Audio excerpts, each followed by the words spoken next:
O aroma reconfortante de café torrado e a doçura do pão de queijo recém-saído do forno pairavam sobre o café do largo. Era pouco mais de 9h30 da manhã em Florianópolis. O sol de primavera, apesar de ainda fraco, já prometia um dia vibrante sobre a lagoa.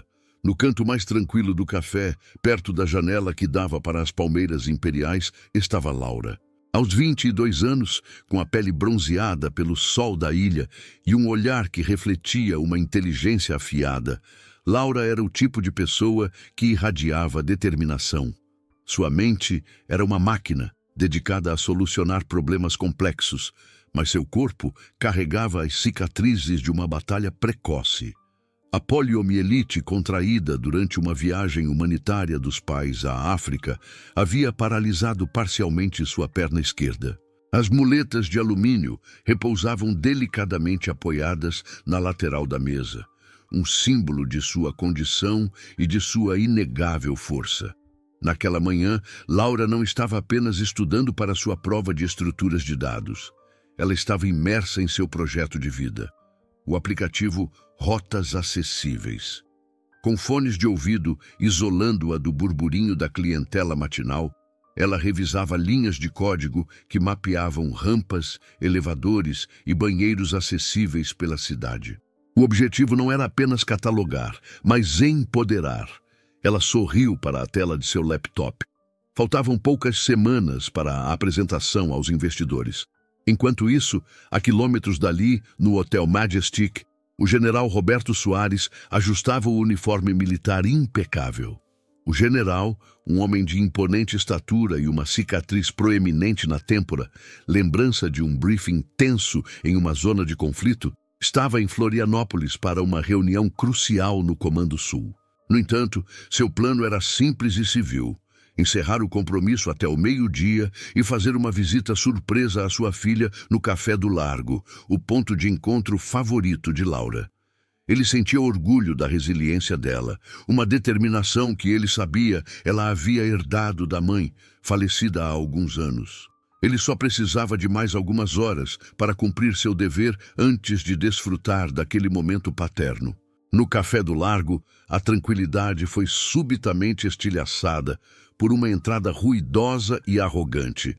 Bruno liderava o grupo de 5, exibindo a prepotência de quem acredita que o sobrenome de peso de seu pai, o prefeito de Florianópolis, era um salvo-conduto para qualquer comportamento.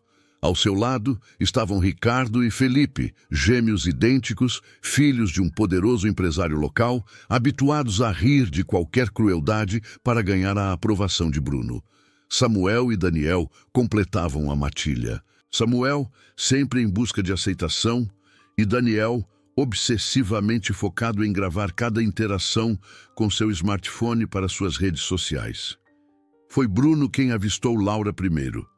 A vulnerabilidade que ele percebeu, a cadeira ligeiramente afastada para dar espaço à perna paralisada, as muletas expostas, pareceu acender uma luz maligna em seus olhos. Um sussurro malicioso para os outros, risadas sufocadas, e o grupo se moveu como predadores, cercando a mesa de Laura, bloqueando qualquer via de escape. Laura, sentindo a mudança abrupta na energia do ambiente, tirou lentamente os fones de ouvido. Ela reconhecia aquele tipo de toxicidade, a falsa cordialidade, os sorrisos forçados que tinham o único propósito de desestabilizar a vítima. Seu coração começou a acelerar, mas com a experiência de anos lidando com o bullying, ela manteve a postura reta. As perguntas de Bruno começaram falsamente gentis. O que a gênia está estudando? Precisa de ajuda com o peso dessas coisas? Laura respondia com monossílabos, tentando desesperadamente não lhes dar munição. Quando ela tentou se levantar, o pânico começou a se instalar. A situação precipitou-se. Ricardo, fingindo desinteresse, deslocou uma das muletas, que caiu no chão com um estrondo metálico. Felipe, com um sorriso de escárnio, fingiu ir ajudar, mas chutou a muleta mais para longe, rindo da própria traquinagem. Laura ficou imóvel na cadeira, seu rosto queimando de vergonha, enquanto todos no Café do Largo viravam a cabeça. O ataque se tornou mais pessoal.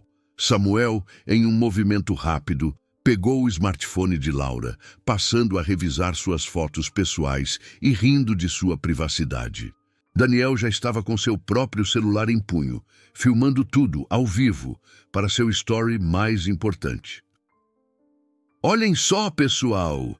A rainha da inclusão estava fazendo uma vaquinha online para comprar uma perna nova, zombou Bruno, imitando grotescamente o jeito de andar de Laura, balançando o corpo de forma exagerada, para o deleite dos amigos e a vergonha silenciosa da plateia.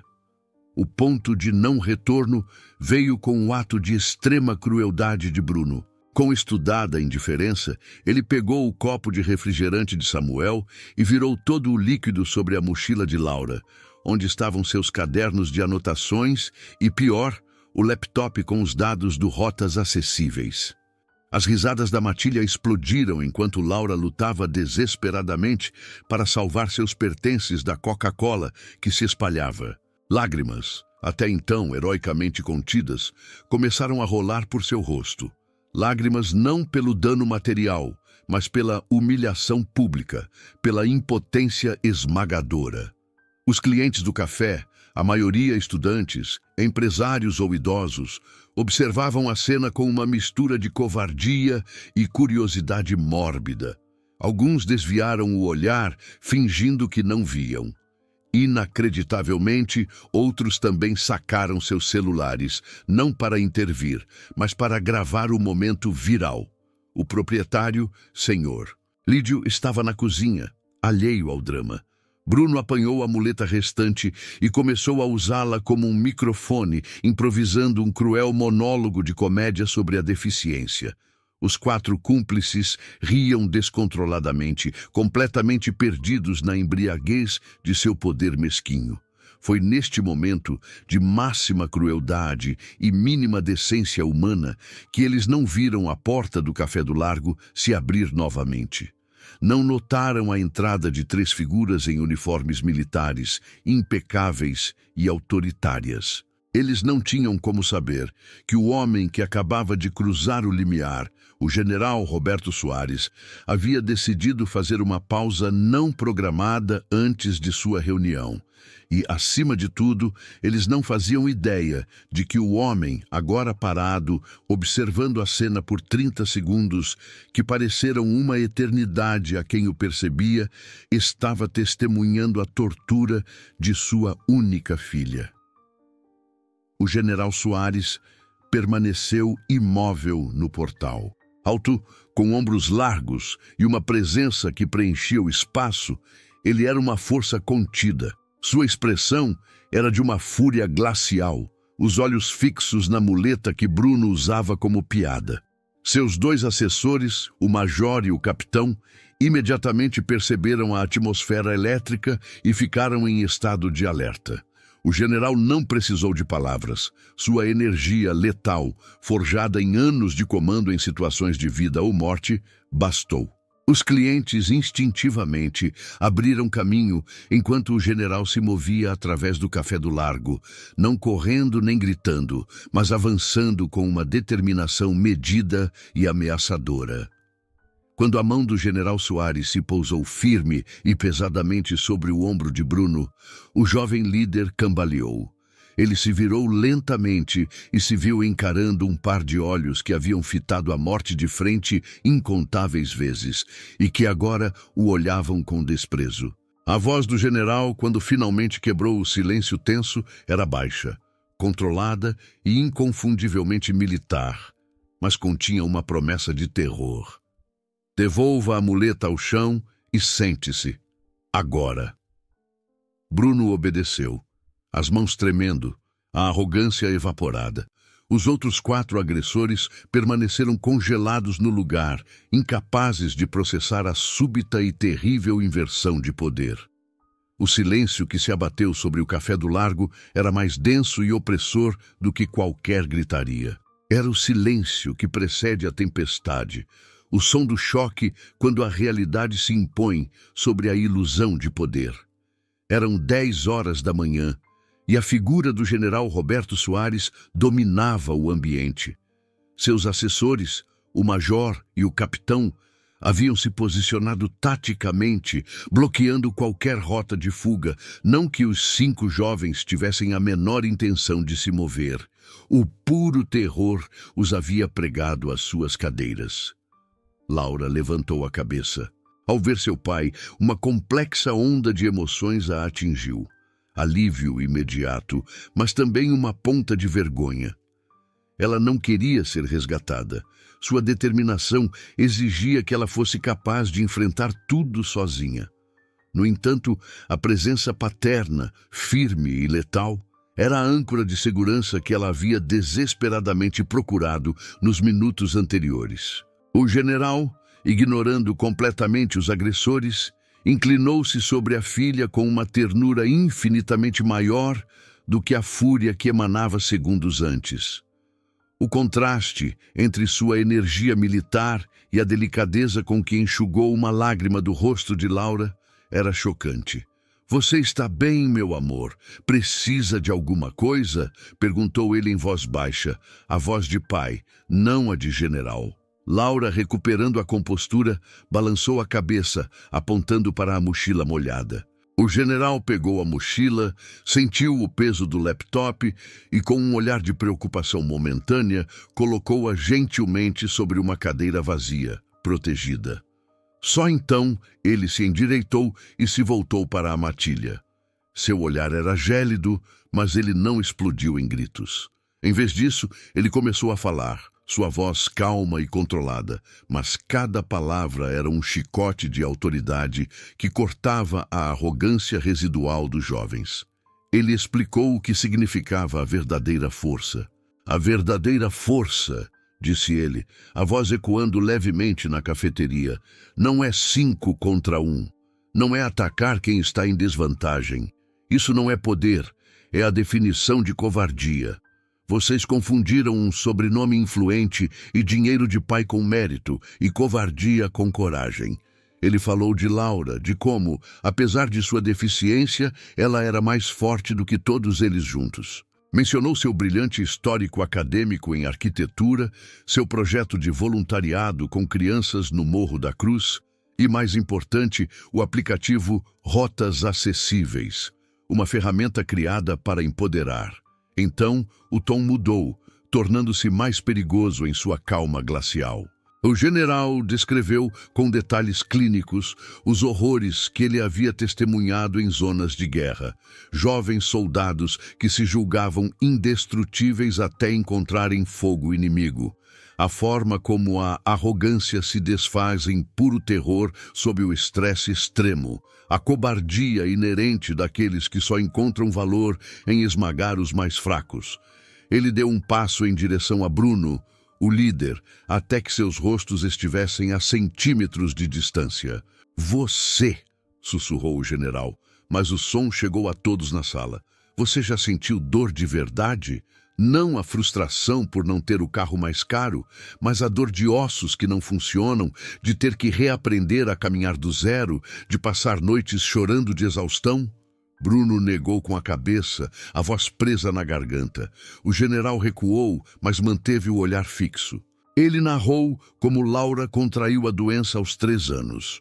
Os médicos dizendo que ela nunca andaria. Anos de fisioterapia excruciante. A perda da mãe para o câncer e a filha encontrando força para não se deixar quebrar. E o que fizeram vocês 5 com seus privilégios?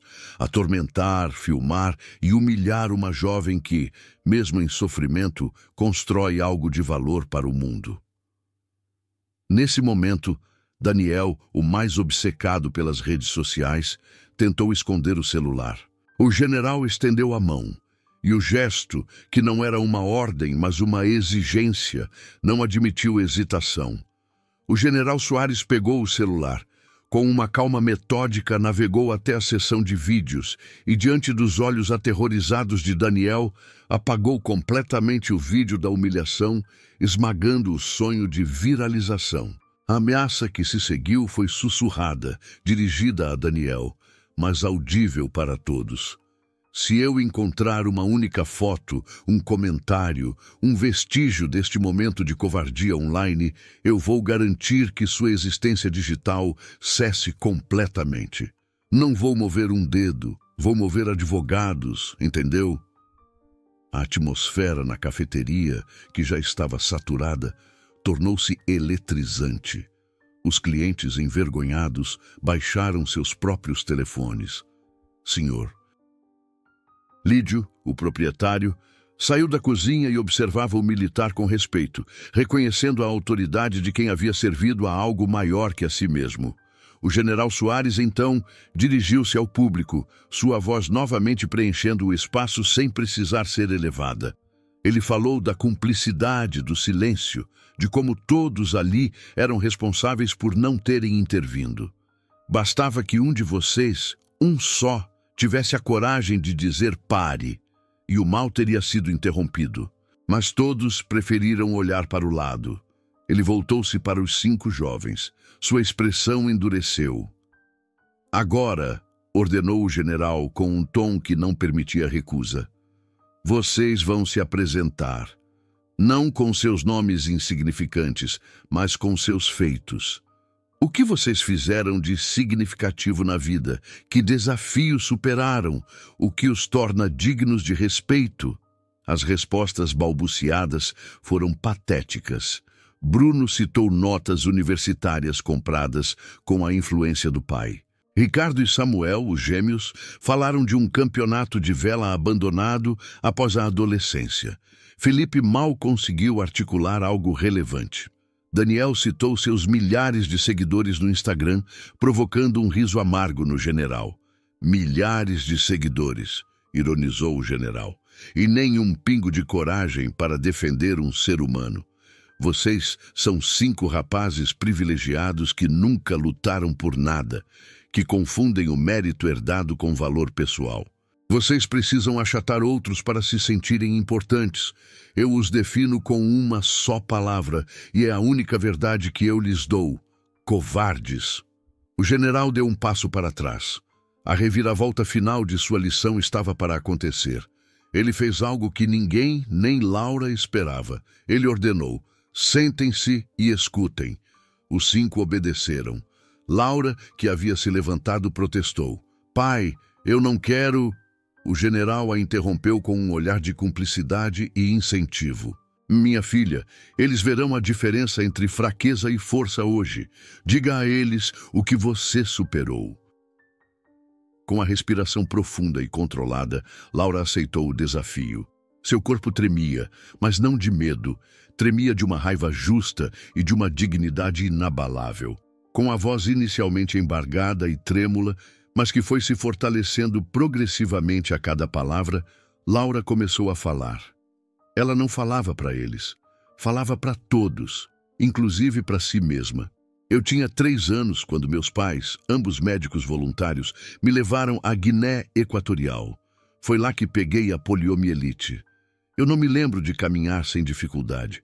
Eu me lembro dos anos no hospital, das cirurgias, da dor da fisioterapia. Enquanto Laura falava, a sala inteira estava hipnotizada.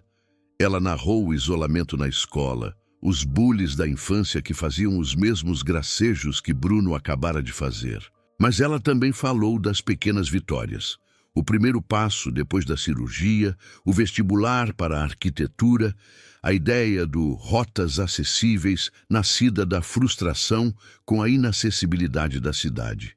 Minha mãe, continuou Laura, a voz embargada pela emoção, me ensinou antes de falecer que a força não está no corpo, mas no espírito. Meu pai... Ela olhou para o general, que a observava com a testa franzida de orgulho e dor.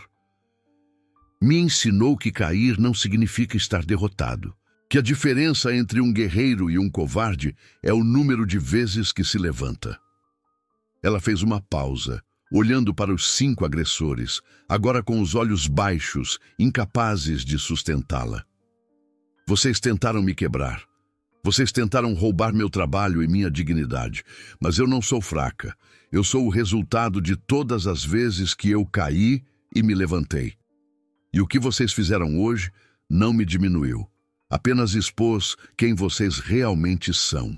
Com a última palavra, Laura encerrou seu relato, deixando um silêncio absoluto no café do Largo. Ela havia transformado sua humilhação em um discurso poderoso e a máscara de arrogância dos 5 jovens havia se quebrado. Eles não eram mais matones. Eram apenas 5 meninos envergonhados e nus diante da magnitude da dor e da superação de uma única mulher. O ar no café do Largo permaneceu denso com a emoção crua que Laura havia liberado. Já passava das 11 horas da manhã e a força silenciosa de suas palavras havia completado o trabalho que a autoridade militar do general Soares havia iniciado. Os 5 jovens agressores estavam fisicamente presentes, mas moralmente devastados.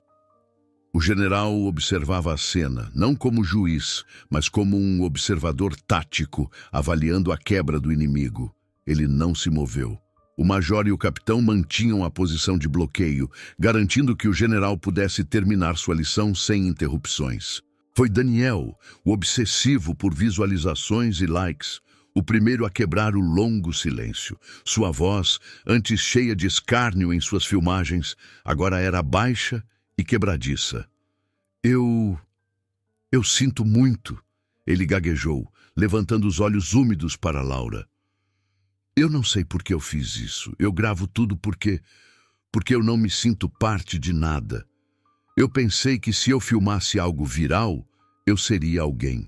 Eu filmo a crueldade para esconder minhas próprias inseguranças, para ter a aprovação deles. Ele apontou para os amigos. Eu sinto muito, de verdade, por humilhar você, por não ter coragem de me olhar no espelho. A confissão de Daniel era um fio solto de vulnerabilidade, e a teia de arrogância dos outros começou a se desfazer. Um a um, seguiram-se confissões que ninguém esperava, nem mesmo o general. Os gêmeos, Ricardo e Samuel, falaram quase em uníssono, revelando uma vida de competição constante, imposta por um pai que os forçava a serem os melhores em tudo, tratando o outro como um rival. Eu ri das suas muletas, confessou Samuel, as lágrimas escorrendo, porque eu sentia que se eu não fosse tão cruel quanto Bruno, ele me descartaria. Meu pai nos descartaria. Nós não sabemos quem somos sem a sombra de alguém. Ricardo acenou, confirmando a dor de ser apenas um reflexo de uma expectativa. A revelação mais dolorosa veio de Felipe. Ele olhou para Laura com os olhos brilhando de culpa. Eu tenho uma irmã, Laura. Ela tem esclerose múltipla e eu a escondo. Eu nunca a levo a eventos. Eu tenho vergonha do olhar das pessoas. Eu ri de você hoje porque eu estava rindo da minha própria covardia, ele confessou, desabando na cadeira, a cabeça entre as mãos. Eu fiz com você o que tenho feito com a minha própria irmã. Bruno, o líder, estava completamente despojado de sua máscara. A arrogância havia sido substituída por uma palidez doentia. Ele admitiu ter sido criado para acreditar que o dinheiro e o poder de seu pai eram a única medida do valor humano e que qualquer forma de fraqueza era um alvo a ser esmagado. Eu nunca lutei por nada. Eu sou o produto de um cheque em branco. Eu odeio o meu pai. E eu odiei você porque você tinha a força que eu não posso comprar. O general Soares observou o momento. Não havia triunfo em seu rosto, apenas uma compreensão sombria da natureza humana. Ele havia exposto a ferida e agora ela estava aberta. Ele se aproximou da mesa, ignorando as lágrimas dos jovens, mas reconhecendo o esforço da confissão. A vida lhes deu privilégios que milhões de pessoas nunca terão, disse o general, sua voz voltando a ser uma ordem firme. E vocês usaram esses privilégios para oprimir. Vocês se sentiram mais homens por esmagar o trabalho e o corpo de uma mulher que, mesmo enfrentando a dor diariamente, tem mais caráter do que todos vocês juntos. Ele olhou para cada um, os olhos cinzentos penetrando a alma. Vocês têm uma escolha. A escolha mais difícil da vida de vocês. Vocês podem sair por aquela porta, esquecer esta manhã e voltar para suas vidas vazias e um dia enfrentar o vazio que criaram. Ou, ele fez uma pausa dramática. Podem escolher mudar. Podem usar a influência, o tempo e o dinheiro que têm para ajudar, em vez de oprimir. A vida lhes deu um recurso. Use-o para a justiça. O general olhou para Laura e sorriu, um sorriso de profundo orgulho. Esta jovem não precisa do seu perdão para viver. Ela precisa que vocês provem que a humilhação dela teve um propósito. Ele deu um passo para trás, permitindo que a gravidade da escolha pairasse no ar. Os minutos se arrastaram. Sr. Lídio, o dono do café, saiu da cozinha com uma bandeja de toalhas e um pano de chão, mas não limpou a Coca-Cola no chão. Ele apenas observou, em respeito ao processo em andamento. Bruno, ainda pálido, foi o primeiro a se levantar. Não com a arrogância de antes, mas com uma nova determinação. Ele se curvou para Laura. E desta vez, o pedido de desculpas era irrevogável. Eu não tenho como apagar o que eu fiz, mas eu vou provar que a minha vida pode ter mais valor. Me diga o que eu posso fazer. Laura, ainda exausta, mas sentindo o peso da responsabilidade, falou: Eu não quero o seu dinheiro, eu quero o seu tempo. Eu quero que você use sua inteligência para algo que não seja o mal. Bruno acenou com a cabeça. Ele olhou para os amigos, para o pai de Laura, para a cafeteria em silêncio. Em seguida, ele se virou e saiu. Não havia mais risadas ou fanfarronice. Havia apenas o som de seus passos firmes na rua. Para a surpresa de todos, Bruno não foi em direção ao carro de luxo que o esperava. Ele pegou o celular e digitou uma busca. Ele caminhou, sem olhar para trás, em direção ao centro de voluntariado de Florianópolis, no coração da cidade. Os outros 4, sem o líder, estavam perdidos. O general apenas apontou para a porta. A escolha é de vocês. Daniel, secando as lágrimas, pegou seu smartphone e, pela primeira vez, não o usou para gravar ou se exibir. Ele o usou para apagar todos os seus perfis sociais, um suicídio digital que, para ele, era um ato de renascimento. Ricardo e Samuel se abraçaram, uma demonstração de afeto entre os gêmeos que havia sido sufocada pela competição paterna. Felipe se virou para Laura. Eu tenho que ir para casa. Eu tenho que pedir perdão à minha irmã Carmen. Em menos de 3 horas, o café do Largo havia sido transformado de palco de humilhação em um campo de batalha para a alma. Laura e o general ficaram sozinhos na mesa. A Coca-Cola ainda estava no chão, uma mancha escura de lembrança. O general segurou a mão de sua filha. O perdão é a arma mais difícil de um general, filha. Você o está usando com mais coragem do que eu jamais usei uma espada. Laura sorriu, mas sua expressão era grave. Eles terão que provar que merecem isso, pai. Eles terão que provar que o inferno que eles me fizeram passar teve um propósito. O general a olhou com aprovação. Eles terão. Agora vamos limpar essa bagunça e pegar um café de verdade. E você tem um aplicativo para terminar. Os meses que se seguiram transformaram a história do Café do Largo em uma lenda urbana, em Florianópolis, um conto sussurrado de arrogância esmagada e autoridade moral. No entanto, para os protagonistas, as consequências foram concretas, dolorosas e profundamente redentoras. Bruno, o ex-líder, enfrentou o pai naquela mesma noite. A discussão, conforme relatado posteriormente, foi explosiva, com o jovem acusando o prefeito de tê-lo criado sem valores, e o pai, por sua vez, o acusando de ter se tornado fraco. Contra todas as expectativas de seu círculo social, Bruno se inscreveu como voluntário em uma ONG que apoiava o acesso ao mercado de trabalho para pessoas com deficiência. As primeiras semanas foram um constrangimento total, mas ele começou a conhecer pessoas que o forçaram a enxergar além do privilégio. Marcos, que pintava telas vibrantes com os pés. Júlia, uma jovem com síndrome de Down, de alegria contagiante. e Antônio, um veterano de guerra que, mesmo sem as duas pernas, treinava uma equipe de basquete em cadeira de rodas.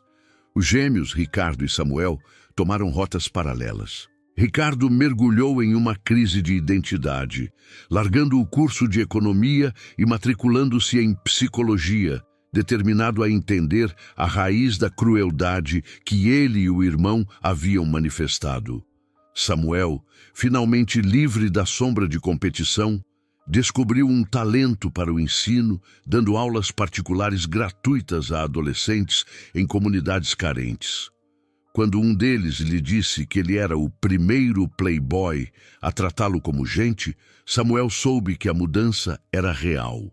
Felipe enfrentou o caminho mais difícil, pedir perdão à sua irmã, Carmen, que vivia com esclerose múltipla e que ele havia escondido por anos de vergonha social. O confronto foi devastador, mas curativo.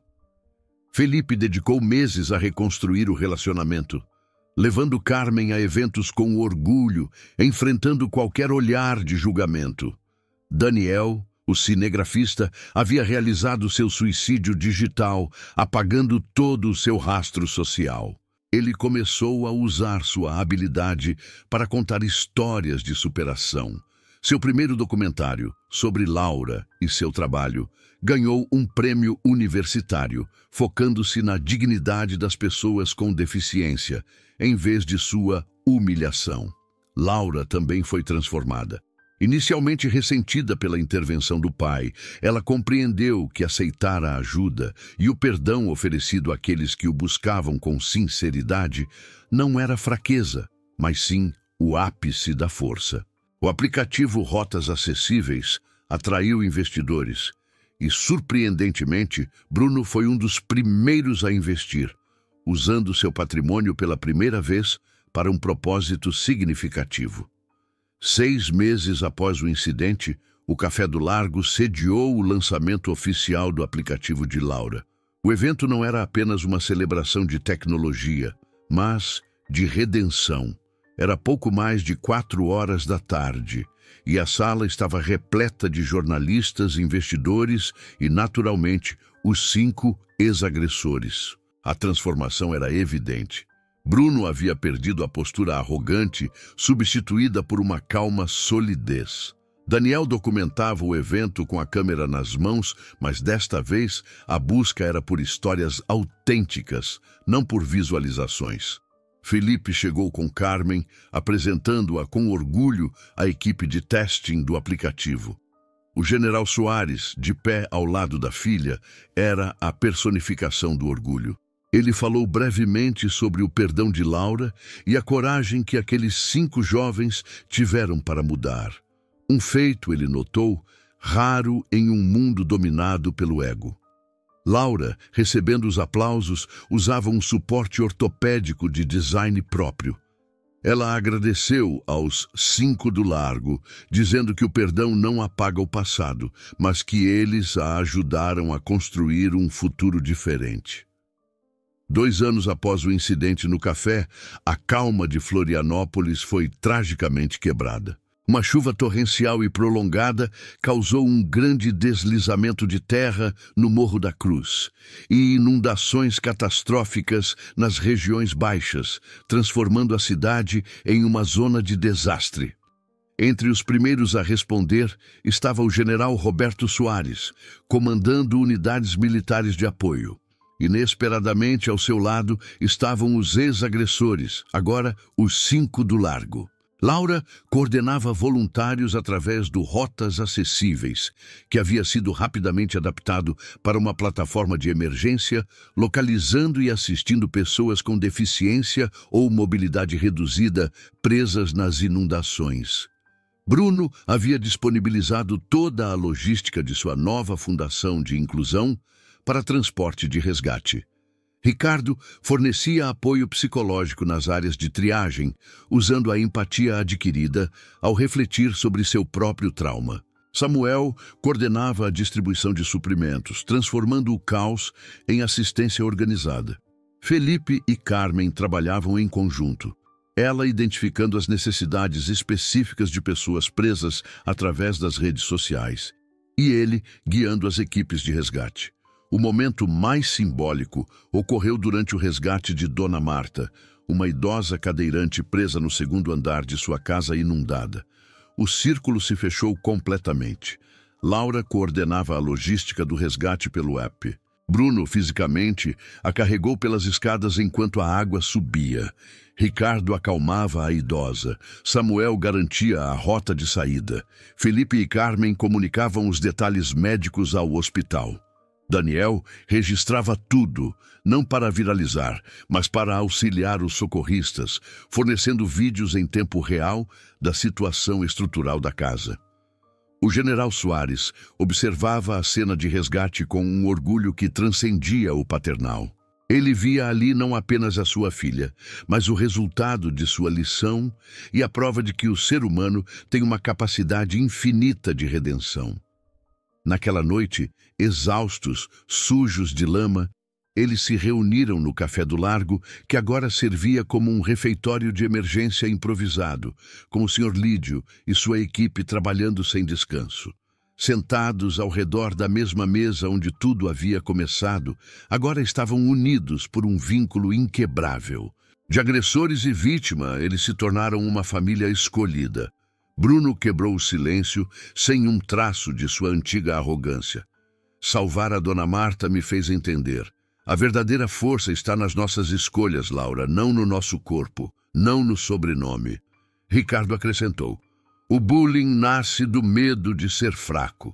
Só enfrentando nossos próprios demônios, a gente para de projetá-los nos outros.